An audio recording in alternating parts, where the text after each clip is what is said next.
Assalamualaikum warahmatullahi wabarakatuh. Berjumpa kembali kepada para mahasiswa semua yang mengikuti mata kuliah Sains Lingkungan, Teknologi, dan Society.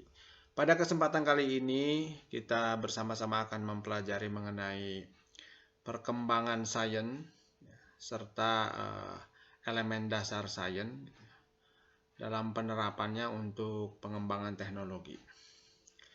Baik, kita akan mulai slide yang pertama ya. Nah, kita mulai dari sejarah perkembangan sains. Nah, sejarah perkembangan sains ini sebenarnya cukup panjang begitu ya. Memang sains itu berkembang, semuanya itu diawali gitu ya oleh pemikiran manusia tentang fenomena alam. Jadi semuanya dari situ asalnya gitu. Mengapa manusia harus memikirkan tentang fenomena alam? Karena memang manusia itu memiliki sifat dasar yang disebut sebagai rasa ingin tahu. Setiap orang itu pasti memiliki itu, gitu ya, memiliki rasa ingin tahu. Karena rasa ingin tahu inilah manusia terus berpikir untuk menjelaskan tentang fenomena alam. Sehingga dari proses pemikiran ini akan muncul apa yang disebut sebagai filsafat. Filsafat yaitu pemikiran mendalam tentang fenomena-fenomena alam. Penjelasan mendalam tentang fenomena-fenomena alam. Nah, dari filsafat inilah kemudian akan berkembang menjadi perkembangan sains gitu ya. Artinya memang perkembangan sains ini didasari oleh filsafat tentang alam semesta. Andaikan gitu ya manusia itu tidak berfilsafat, ya mungkin sains itu tidak akan berkembang gitu ya. Di mana memang perkembangan sains itu nanti bisa kita amati terjadi melalui beberapa periode gitu ya. Di mana masing-masing periode ini sebenarnya terjadi pasang surut dari perkembangan sains itu sendiri gitu. Dimulai dari periode Yunani kuno, kemudian periode Romawi, periode kegelapan, periode peradaban Islam, Renaissance sampai dengan modern dan postmodern. Nah, masing-masing ini memiliki karakteristik tertentu yang nanti akan kita jelaskan di slide berikutnya. Gitu ya. Nah, inilah perkembangan sains. Nah, dari perkembangan sains ini maka akan dihasilkan produk sains. Berbagai macam produk sains yang berupa pengetahuan ataupun ilmu pengetahuan. Nah, jadi memang produk sains itu awalnya disebut sebagai pengetahuan. Ya, tapi kemudian ya, berubah menjadi ilmu pengetahuan. Ini terjadi akibat dari adanya perubahan metode gitu ya. Awalnya manusia itu tidak menggunakan metode baku dalam menghasilkan produk sains itu sendiri gitu ya. Awalnya gitu. Nah, ketika tidak menggunakan metode baku, maka produk sainsnya itu disebut sebagai pengetahuan. Ya, pengetahuan sains gitu. Tapi kemudian ya karena memang kembali lagi manusia itu tidak merasa terpuaskan gitu ya rasa ingin tahunya, maka dibuatlah suatu metode baku gitu, agar nanti produk sains itu dapat diuji validitasnya, memiliki kredibilitas tinggi, maka diterapkanlah satu metode baku yang disebut sebagai metode ilmiah. Metode baku dalam rangka apa? Metode baku dalam rangka untuk menghasilkan produk sains gitu. Nah, sehingga memang segala sesuatu yang dihasilkan dari metode ilmiah itu gitu, disebut sebagai ilmu pengetahuan. Gitu. Jadi ini sebenarnya perubahan ini kembali lagi ke rasa ingin tahu manusia itu sendiri gitu ya. Yang memang manusia itu selalu merasa tidak puas terhadap hasil pemikirannya. Maka terjadi perubahan secara terus-menerus. Dalam produk sains pun kan berubah dari yang tadinya pengetahuan menjadi ilmu pengetahuan. Demikian juga perkembangan sains itu pun kan semuanya didasarkan pada pemikiran manusia tentang fenomena alam gitu. Yang akhirnya nanti menghasilkan filsafat. Filsafat itu nanti menjadi akar dari perkembangan sains, gitu. Pengetahuan ilmiah. Gitu. Nah, yang semuanya itu didasarkan pada rasa ingin tahu. Baik, ini secara umum gambaran mengenai sejarah perkembangan sains. Gitu ya. Nah, sekarang kita amati bagaimana perkembangan sains itu setiap periodenya, gitu ya. Nah, sekarang kita lihat di sini. Bagaimana perkembangan sains itu setiap periode. Nah, ini seperti yang sudah saya sampaikan tadi di awal gitu, bahwa dalam sejarah perkembangan sains itu kecenderungannya mengalami pasang surut gitu ya. Nah, dimulai semuanya itu dari periode Yunani kuno. Nah, mengapa dimulai dari periode Yunani kuno gitu ya? Karena memang dari sinilah dimulainya kegiatan berpikir secara rasional. Sains itu kan mendasarkan pemikirannya itu pada pemikiran rasional. Nah, sebelum periode Yunani kuno, memang orang juga sudah berupaya untuk menjelaskan fenomena alam. Tapi penjelasan fenomena alamnya itu tidak didasarkan pada akal rasional. Semuanya itu hanya berdasarkan pada mitos, gitu ya. Sehingga sejarah perkembangan sains itu memang dimulai dari periode Yunani kuno. Nah, jadi karakteristik dari periode Yunani kuno itu, sains ini merupakan hasil pemikiran mendalam tentang alam semesta gitu. Ini filsafat gitu, filsafat tentang alam semesta. Nah, jadi ketika orang berpikir mendalam tentang bagaimana terjadinya fenomena-fenomena alam itu, maka akan dihasilkanlah suatu pengetahuan ya, yang disebut sebagai pengetahuan sains.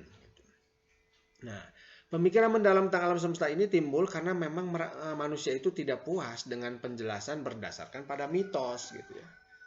Nah, jadi itu awalnya kan dari situ gitu. Sehingga memang manusia berupaya untuk menjelaskan tentang fenomena alam itu berdasarkan pada akal rasional.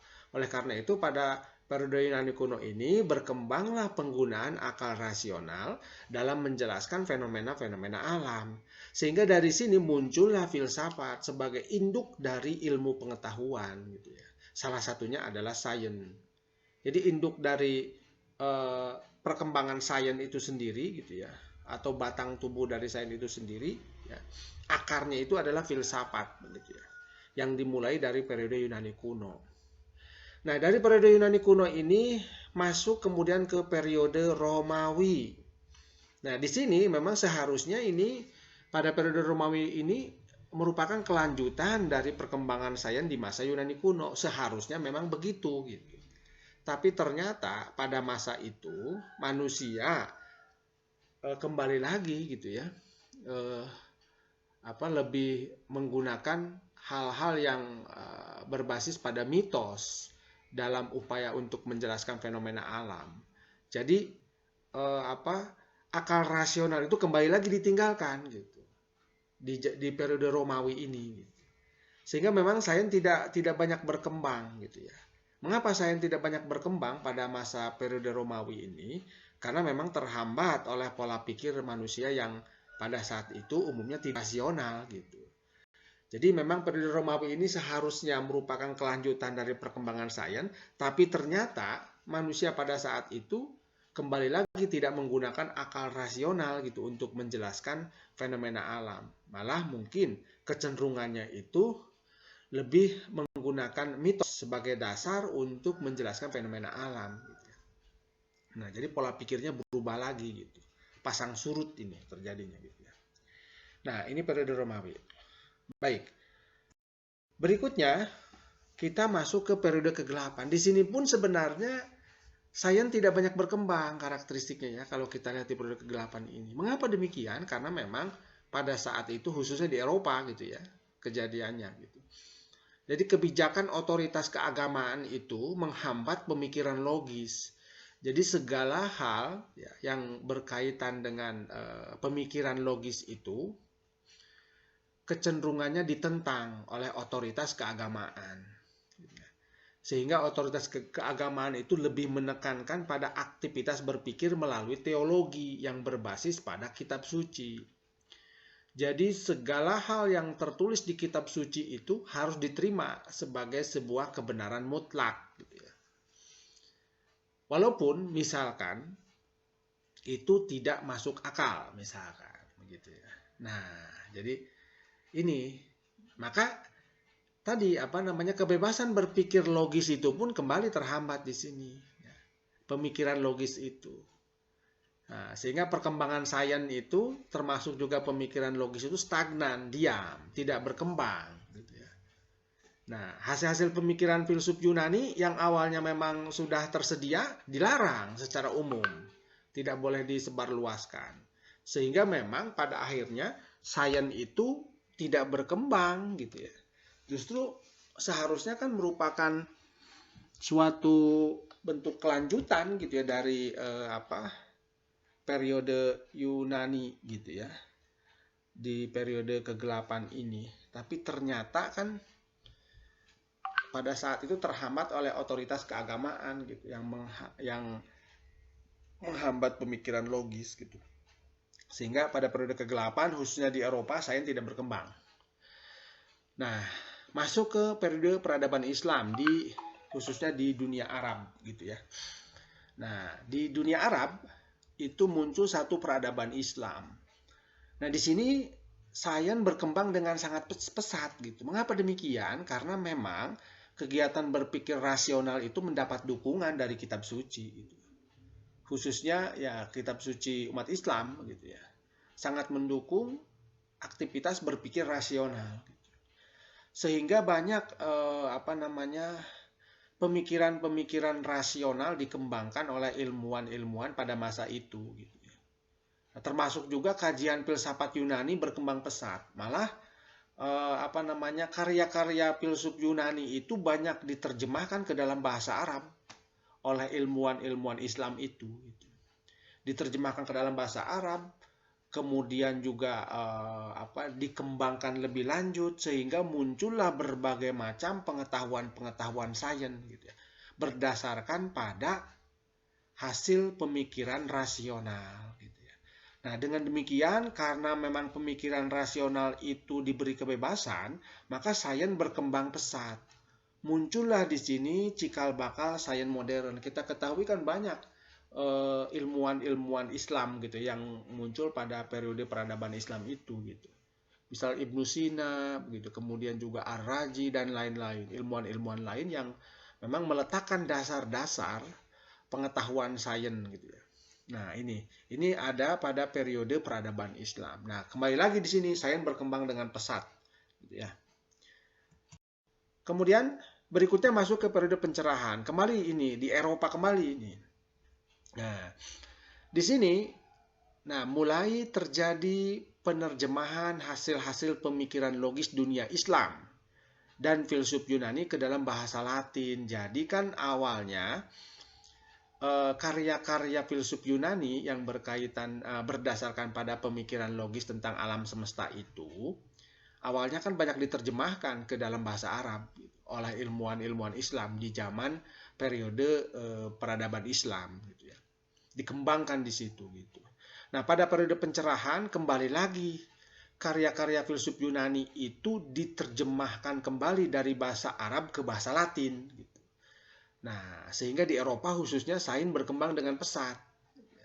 Karena tadi kembali lagi orang-orang itu mulai menggunakan cara berpikir rasional, cara berpikir logis dalam menjelaskan tentang fenomena alam. Nah, masuklah periode pencerahan di sini gitu ya. Nah, dari sini akan muncul dua aliran pemikiran, ya, yaitu yang disebut sebagai rasionalisme dan empirisme. Rasionalisme ini tentunya berkaitan dengan pemikiran, gitu ya, bahwa segala sesuatu dikatakan benar apabila masuk akal. Nah, ini ya disebut sebagai rasionalisme. Kemudian empirisme, segala sesuatu dikatakan benar apabila memang sesuai dengan pengalaman, ada faktanya gitu ya.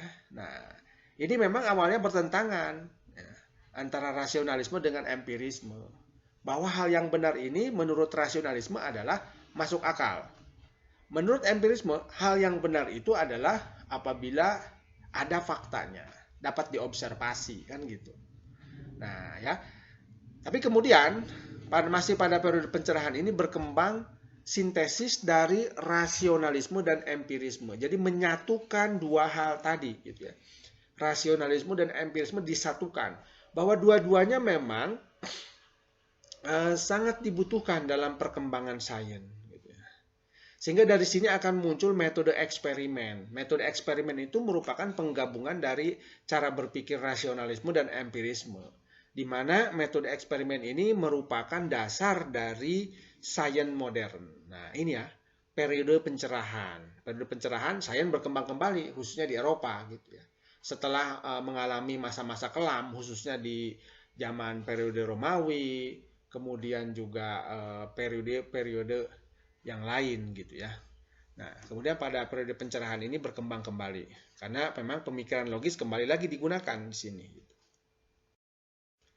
Kemudian berikutnya masuk ke periode modern. Ini yang memang sekarang kita jalani gitu ya. Di mana karakteristiknya penggunaan akal rasional semakin berkembang pesat. Muncullah metode ilmiah tadi. Jadi metode ilmiah itu sebenarnya menandai periode perkembangan sains. Ya, jadi periode perkembangan sains modern itu dimulai dari berkembangnya metode ilmiah. Kurang lebih mungkin dimulai dari abad ke-17 gitu ya. Abad ke-16 itu mulai berkembanglah metode ilmiah gitu. Metode ilmiah berkembang itu menandai bahwa sains itu memasuki periode modern. Gitu. Nah, jadi seperti yang sudah saya katakan di awal tadi, bahwa ketika segala sesuatu yang dihasilkan melalui metode ilmiah, maka itu disebut sebagai ilmu pengetahuan. Gitu. Jadi ilmu pengetahuan itu adalah produk-produk yang dihasilkan gitu ya, oleh para ilmuwan ya, melalui cara metode ilmiah. Sehingga ini disebut sebagai metode baku gitu ya. Jadi segala sesuatu dikatakan benar gitu apabila memang telah melalui suatu metode ilmiah. Gitu. Nah, selain daripada itu, pada periode modern ini berkembang pula publikasi-publikasi ilmiah. Gitu. Jadi orang-orang itu sangat terbuka pada akhirnya, gitu. Terbuka terhadap temuan-temuan sains yang memang ditemukannya, gitu ya. Kemudian juga terbuka untuk mendapatkan kritikan, gitu ya. Sehingga sains itu berkembang dengan sangat pesat, semakin sempurna dan semakin sempurna gitu. Ini terjadi pada periode modern, di mana nanti pada akhirnya ya, ketika memang pengetahuan manusia tentang sains itu semakin sempurna, maka itu akan mengakibatkan perkembangan teknologi juga semakin baik gitu ya. Karena ini apa namanya periode modern ini ya terjadi tadi penggunaan akal rasional berkembang dengan pesat gitu ya, berkembangnya metode baku atau metode ilmiah dan juga publikasi ilmiah serta konferensi ilmiah gitu. Nah, ini adalah periode modern yang memang sedang kita jalani saat ini. Baik, inilah yang disebut sebagai sejarah perkembangan sains ya, mulai dari periode Yunani kuno sampai dengan periode modern. Baik, berikutnya kita berbicara mengenai elemen dasar dari sains itu sendiri. Karena memang begini, nah, pemahaman tentang elemen dasar sains ini sangat penting. Ya, karena ini nanti akan menjadi dasar bagaimana produk sains itu ditemukan. Termasuk juga nanti kaitannya dengan bagaimana sains itu dipelajari. Bagaimana sains itu diwariskan dari satu generasi ke generasi lain. Termasuk juga nanti literasi sains. Bagaimana sebenarnya kita menanamkan karakteristik sains kepada siswa melalui literasi sains, itu harus mengacu pada elemen dasar dari sains itu sendiri gitu. Nah, elemen dasar sains itu sendiri sebenarnya ada 3. Sains sebagai suatu proses, sains sebagai suatu sikap, dan sains sebagai suatu produk. Nah, sains sebagai suatu proses ini meliputi beberapa hal. Di antaranya adalah penggunaan panca indera, ya, mengamati, melihat, mendengar, meraba, mencium, mengecap. Jadi segala sesuatu produk sains yang diperoleh melalui proses sains itu harus dapat diamati menggunakan panca indera gitu ya. Nah, baik itu dilihat, baik itu didengar, baik itu diraba, baik itu dicium atau dikecap begitu ya. termasuk juga memegang, menuang, mengusap, membengkokkan, menggunakan dan lain-lain gitu ya. Jadi semua bagian tubuh dari manusia itu harus digunakan dalam rangka untuk menjelaskan tentang fenomena alam. Ini proses. Nah, di samping itu juga dalam menemukan ataupun menjelaskan tentang fenomena alam harus terlibat pikiran di sini. Mengenali, mempertanyakan, mengelompokkan, membuat konsep, mengkategorikan, menghubungkan, memprediksi, merencanakan, menganalisis, mengaitkan sampai dengan menyimpulkan. Jadi di samping penggunaan panca indera juga penggunaan pikiran. Inilah prosesnya. Nah, proses ini sebenarnya disebut sebagai metode ilmiah. Nanti bisa kita jelaskan pada slide berikutnya gitu ya. Jadi proses itu sebenarnya dua, penggunaan panca indera dan penggunaan pikiran. Proses sains itu dalam rangka untuk menemukan produk sains. Nah, dalam menerapkan proses sains ini dibutuhkan sikap, ya. Nah, ini berkaitan dengan perasaan, berkaitan dengan hati, gitu ya. Jujur, objektif, kritis, skeptis, terbuka, gitu. Jadi hal-hal seperti inilah yang memang perlu untuk diterapkan ketika seseorang itu menjalani proses dalam rangka untuk menjelaskan tentang fenomena alam gitu. Jadi proses sains itu harus didukung oleh sikap yang muncul atau yang timbulnya itu dari dalam hati. Ya, jujur, objektif, kritis, skeptis, dan terbuka. Nah, dari proses ini nanti pada akhirnya akan dihasilkan suatu produk. Nah, yang disebut sebagai produk sains. Produk sains itu sendiri terdiri dari fakta, konsep, prinsip, teori gitu ya. Nanti ini dijelaskan pada slide berikutnya. Jadi inilah elemen dasar sains itu sendiri, proses, sikap dan produk. Ini tidak bisa dipisahkan gitu ya. Semuanya harus saling terkait satu sama lain. Dalam menjalankan proses dibutuhkan sikap. Dari hasil proses itu nanti akan dihasilkan suatu produk yang disebut sebagai produk ilmiah sains. Nah, bagaimana penjelasan dari masing-masing elemen dasar sains itu, baik proses, sikap, ataupun produk? Nah, kita ikuti pada penjelasan slide berikutnya. Nah, kita mulai dari proses ilmiah. Proses ilmiah ini ya, dilakukan tentunya melalui metode ilmiah, khususnya sains modern ya. Sekarang kita berbicara mengenai sains modern. Kalau dulu mungkin proses ilmiah itu tidak dilakukan melalui metode ilmiah, melalui proses coba-coba, melalui proses pengamatan gitu ya, dan lain-lain begitu ya. Jadi tidak ada metode baku dulu itu.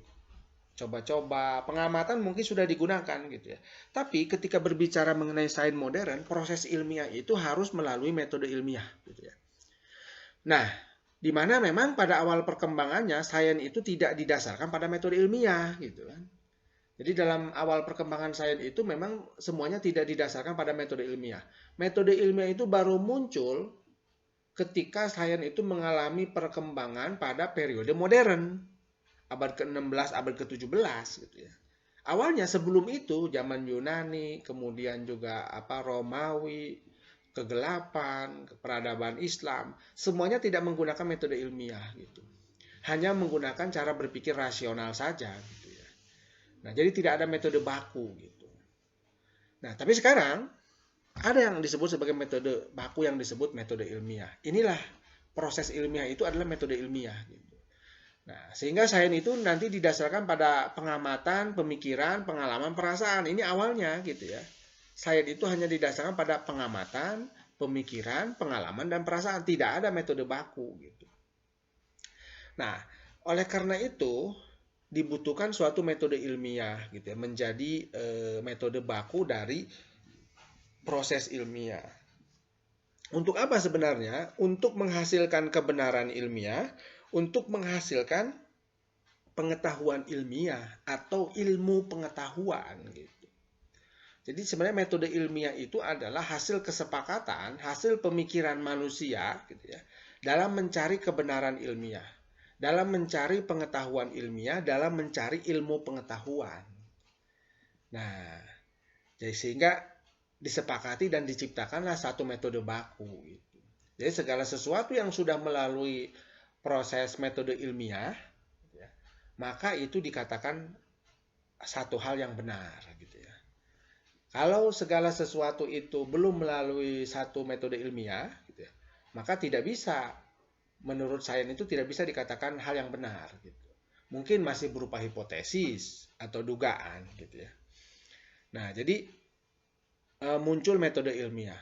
Walaupun memang awalnya tadi hanya didasarkan pada pengamatan, pemikiran, pengalaman, dan perasaan manusia saja, gitu ya. Nah, metode ilmiah itu sendiri kira-kira terdiri dari 6, gitu ya. Merumuskan masalah, merumuskan hipotesis, merancang penelitian, melakukan eksperimen, mengolah dan menganalisis data, serta menyimpulkan. Nah, inilah langkah-langkah baku yang memang harus dilakukan ketika kita akan menghasilkan suatu produk sains. Nah, ini yang disebut sebagai proses ilmiah. Berikutnya, kita masuk ke sikap ilmiah. Nah, seperti yang memang sudah diuraikan tadi, bahwa metode ilmiah itu sendiri kan menghasilkan suatu produk ilmiah, gitu ya. Sudah jelas kan? Metode baku ini menghasilkan suatu produk ilmiah yang berupa nanti itu fakta, prinsip, konsep, teori, gitu ya. Nah, produk ilmiah ini tentunya harus teruji, harus valid, harus dipertanggungjawabkan. Bagaimana caranya agar produk ilmiah ini teruji, valid, dan dipertanggungjawabkan? Maka dalam prosesnya, ya, ketika kita menerapkan metode ilmiah, ketika seorang ilmuwan itu menerapkan metode ilmiah, maka harus memiliki sikap ilmiah, yaitu jujur, objektif, terbuka, skeptis, kritis, dan rasa ingin tahu. Jadi artinya bahwa sikap ilmiah ini harus menyertai ketika seseorang itu melakukan proses ilmiah dalam rangka menghasilkan produk ilmiah, gitu ya. Jadi artinya metode ilmiah saja tidak cukup dalam menghasilkan suatu produk ilmiah yang berupa ilmu pengetahuan. Nah, maka harus ditambah ada lagi sikap ilmiah. Sikap ilmiah dari ilmuwan itu sendiri yang sedang melakukan proses metode ilmiah, gitu ya. Nah, jadi ketika memang dua hal ini sudah dilakukan, metode ilmiah dilakukan, sikap ilmiah juga tidak dikesampingkan, gitu. Maka produk ilmiah itu dikatakan teruji, dikatakan valid, dan dapat dipertanggungjawabkan. Sehingga memang itulah disebut sebagai suatu kebenaran, gitu ya, menurut konsep sains. Gitu ya. Nah ini ya. Sikap ilmiah ini sebenarnya hal yang menyertai, gitu ya, metode ilmiah, penerapan dari metode ilmiah agar produk ilmiah itu dapat dipertanggungjawabkan, valid, dan teruji. Nah, kemudian produk ilmiah itu sendiri berupa pengetahuan ilmiah atau ilmu pengetahuan yang terdiri dari fakta ilmiah, konsep, prinsip, dan teori. Nah, fakta ilmiah, konsep, dan prinsip ini istilahnya berjenjang, gitu ya. Memang jenjang yang paling rendah itu adalah fakta ilmiah. Gitu. Fakta ilmiah ini disebut sebagai segala sesuatu yang dapat diobservasi oleh panca indera. Jadi apa saja gitu yang dapat diobservasi oleh panca indera itu disebut sebagai fakta ilmiah. Semua produk ilmiah itu berawal dari fakta ilmiah. Jadi hal yang dapat diobservasi. Kalau misalnya hal itu tidak bisa diobservasi oleh panca indera, maka itu bukan produk ilmiah. Sehingga tidak bisa disebut sebagai pengetahuan ilmiah. Tidak bisa disebut sebagai ilmu pengetahuan. Jadi segala sesuatu yang disebut sebagai pengetahuan ilmiah ataupun ilmu pengetahuan itu awalnya harus berupa fakta ilmiah. Dapat diobservasi. Nah, dari kumpulan fakta-fakta ini maka akan muncul konsep. Konsep ini adalah abstraksi dari objek atau peristiwa alam. Jadi ini sebenarnya nanti dideskripsikan oleh ilmuwan. Bagaimana ilmuwan bisa menjelaskan fenomena alam itu? Berdasarkan pada fakta. Penjelasan itulah yang disebut sebagai konsep. Demikian pula masuk ke prinsip. Prinsip ini disebut sebagai keterkaitan antar konsep. Jadi dari fakta ilmiah dihubungkan berbagai macam fakta membentuk konsep. Dari konsep membentuk prinsip. Ya, misalnya prinsip itu air mengalir dari tempat yang tinggi ke tempat yang rendah, misalnya. Itu prinsip disebutnya. Konsepnya apa? Konsepnya ketinggian, konsep air, kan gitu. Ya. Konsep air itu didasarkan pada fakta ilmiah. Air itu bentuknya cair, misalnya. Ya. Demikian juga misalnya apa konsep ketinggian gitu ya kira-kira. Nah ini prinsip. Nah dari prinsip-prinsip ini akan menghasilkan suatu teori. Teori ini disebut sebagai penjelasan rasional mengaitkan berbagai prinsip yang telah terbukti kebenarannya. Gitu ya. Inilah produk ilmiah yang paling tinggi itu adalah teori. Gitu ya. Dari teori inilah yang nanti akan diterapkan, diimplementasikan dalam bentuk produk teknologi. Gitu. Nah, semua proses ini ya, terjadi adanya proses ilmiah gitu dengan menggunakan metode ilmiah tadi gitu ya kira-kira. Nah, ini produk ilmiah. Nah, bagaimana sebenarnya keterkaitan antar elemen dasar sains tadi yang terdiri dari proses, sikap, dan juga produk ilmiah?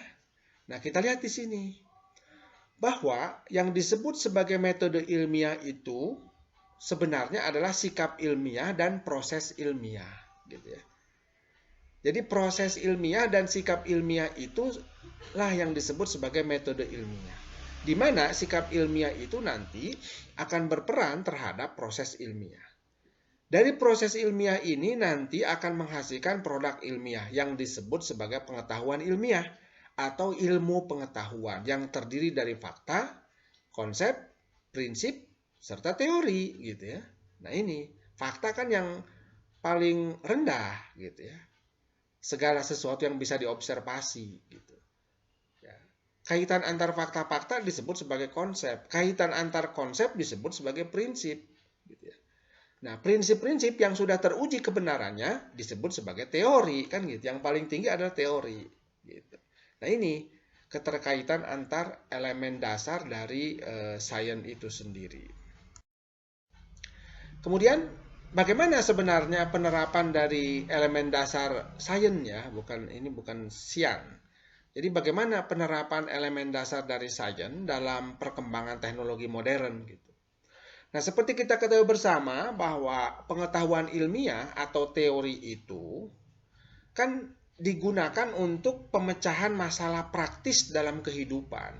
Jadi manusia itu terus berupaya untuk memudahkan aktivitas hidupnya gitu ya.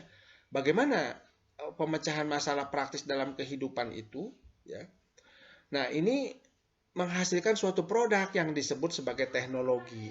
Jadi artinya bahwa memang pengetahuan ilmiah ini digunakan untuk pemecahan masalah praktis. Ya, sehingga nanti menghasilkan suatu produk yang disebut sebagai produk teknologi. Jadi produk teknologi ini merupakan implementasi dari pengetahuan ilmiah. Di mana nanti pada akhirnya produk teknologi itu akan digunakan untuk pemecahan masalah praktis. Tetapi sebelum produk teknologi itu digunakan untuk pemecahan masalah praktis, tentunya produk teknologi itu harus diuji.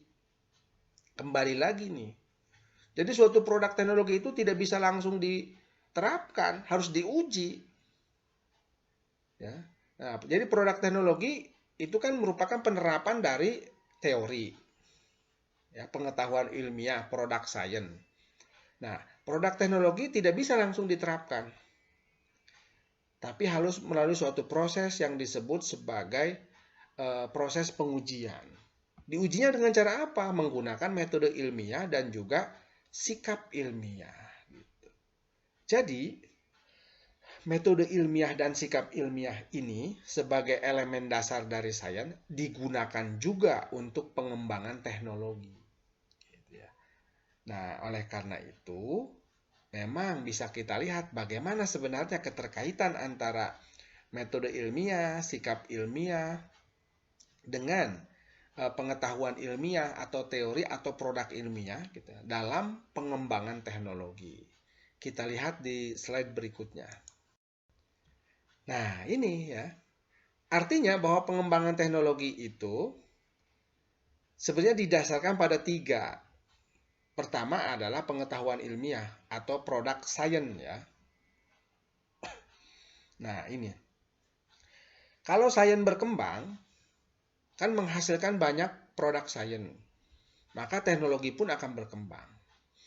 Nah, teknologi pun ini perkembangannya sangat dipengaruhi oleh penerapan metode ilmiah atau proses ilmiah dan juga sikap ilmiah. Jadi pengembangan teknologi itu sebenarnya sangat ditentukan oleh 3 hal. Pengetahuan ilmiah, sikap ilmiah, dan metode ilmiah. Suatu produk teknologi hanya bisa diimplementasikan, diterapkan apabila sudah melalui proses pengujian, melalui metode ilmiah dan sikap ilmiah. Produk teknologi dihasilkan karena pengetahuan ilmiah atau produk science. Sementara produk science atau pengetahuan ilmiah itu sendiri diperoleh melalui metode ilmiah dan juga sikap ilmiah, begitu ya. Jadi inilah keterkaitannya gitu antara elemen dasar sains tadi, produk sains, sikap ilmiah, proses ilmiah terhadap pengembangan teknologi.